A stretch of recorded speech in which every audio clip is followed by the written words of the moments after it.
And we are here again, another video. I usually don't do these kind of videos anymore. Especially I don't do the answer questions, blah blah blah. I used to do the Q&A way back in the day before I stopped because I was getting a lot of insults, a lot of flack, a lot of, and I just stopped doing them because I'd be spending more time cursing back at people than actually doing the damn videos. So I no longer do them. But today is a very, very special video. And this goes out to a guy who is on the YouTube channel, all 351 of you. Wow. Apparently he's a punk rock and a heavy metal maniac type of guy. And he's a fan, believe it or not, of Mournblade, of our band way back in the day. And he says he's got all the CDs. That's a minor miracle to have all the CDs. Because the following CDs after the Mangled Lies album is very, very hard to find. But this guy is called Black Light Fever. Black Light Fever. And he asked me about previous bands before the Mournblade stuff. And he asked me specifically about, because I've mentioned them very briefly in several videos about Mournblade. Very, very. Then he came out and asked it. He says, hey, tell me about your first band and why you played the bass. Now, I explained before a video before that about my bass playing. So he specifically asked about the bass and the first band I played in long before Mournblade. So I'm going to tell you that story, and I'll post it for him, and hopefully he'll like it. Around 1977, during the hard rock craze and the hard rock era and the beginnings of punk rock, I was into such bands as Kiss, Deep Purple, Led Zeppelin. I had my first Ramones album at the time. And I was also into Blue Oyster Cult, the MC5, Blue Cheer, some of the more slightly harder edge bands, and of course Black Sabbath and Grand Funk Railroad. So I said, being a young man at the time, because also we was going through the karate kung fu stages after, during the Bruce Lee era, and of course after Bruce Lee died, and all the fake ninjas and stuff came out. But I wanted to play guitar. I was a fan of Paul Kossoff from Free, Richie Blackmore, Tony Iommi, Lee Stevens from Blue Cheer, and of course Fred Sonic Smith from the MC5. So I asked my mom, I asked my stepfather, can I get a guitar? Can I get a guitar? Can I get a guitar? And it was a lot of no, no, no, until eventually somewhere in late 77, early 78, I believe, got an electric guitar, a cheap one from Sears and Roebuck. And I said, this is great, shit. So I'm going to start trying to, so I'm sitting here strumming all the time. No guitar lessons, just all I did was make noise. I was doing one finger stuff and try to do two finger. I was terrible. So my stepfather Bernie decided, since we also lived in Burbank, by the way, we lived in Burbank, so he says, we'll get him some guitar lessons, because my stepfather, he was he had his brother was famous. Well, not really famous, but kind of famous, because he played with Johnny Tillotson, and he was a professional guitarist. But I could not get any lessons because he lived down in downtown LA. I lived in Burbank, and I was too young to travel on, to drive down, to take a bus down there. So we took guitar lessons.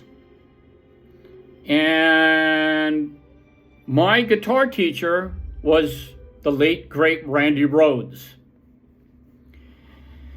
And we paid for guitar lessons for 5 months. And he would drive me down there once a week. And Randy Rhoads was trying to teach me how to play. And apparently I just could not catch on. Even basic chords, I was very, very bad. So, since I was getting nowhere after 5 months of guitar playing, Randy Rhoads suggested to me that I picked up the bass instead. So I traded in the Crown guitar, the Sears and Roebuck guitar, and was going to buy a bass. So I had to save the money for that. And when I did finally get this bass, it wasn't until 1979. I traded in, I got rid of the old guitar, and I had enough money saved up from doing my paper route and all that other stuff, and I bought a used Gibson EB3 bass guitar, the same type that Jack Bruce used, at a pawn shop for $50. So I took that bass home, and I had this beat the shit old Alamo bass. And I'm sitting here going, ba, ba, ba, ba, ba. All they do is making noise. Ba, ba, ba, ba, ba, ba. I couldn't catch on. But, I kept trying and trying and trying. So I listened to a Deep Purple Smoke on the Water, boom, boom, until eventually I started playing Deep Purple Smoke on the Water. Then I played Hawkwind's Brainstorm, dum dum dum dum dum dum dum dum dum dum dum dum. And then Paranoid by Black Sabbath, boom boom boom boom boom boom boom boom boom. So I sat there for at least 2 months playing this stuff on this crappy Alamo amplifier. 1980 rolls around, and eventually I started catching on a little better. And I was outside one day, going bum, bum, bum, bum, bum, bum, bum. This guy comes walking past the house. And here I am on the garage, had the garage open, and I'm sitting there going, doom, doom, doom, doom, doom, doom, doom. He walks up the driveway, says, "Hey, man." And he had this purple Mohawk. I said, "Whoa, who the hell is this guy?" And he's like, "Hey, man, you play, huh?" And I says, "Not very good. I'm not very good at all." He says, "I got a punk rock band. How would you like to play in the punk rock band?" And I said, "I don't know anything about punk. I listened to the Ramones. And at the time, I had the first Dead Kennedys album. And also I had the Germs, which I seen. I saw the Germs play at the Whiskey A Go-Go. And I seen the Ramones already because even though I was musically sucked, I had extensive concert-going experience. I was going back. My mom took me to the Fillmore West out here in San Francisco, where I saw Jimi Hendrix in 1970. I saw Blue Cheer, 1970. I saw the Jefferson Airplane, 1970. I seen the MC5 in 1971. I saw the Ramones. I saw Kiss way back in the day. Led Zeppelin. Grand Funk Railroad. I had a lot of background in concert going. Because at the time, concerts were not that expensive. $5 for a ticket. And you could go see Led Zeppelin or Pink Floyd, And he's like, "Well, you know what? Don't worry about it." So he says, "Tell you what, man, why don't you come on down and we'll play and jam with us." I says, "Okay." And he lived locally. He was only 5 blocks away from where I lived. His name was Andy Skate. Skate. Andy Skate. I says, "Okay." He says, "We're going to be jamming Saturday morning." I said, "Okay."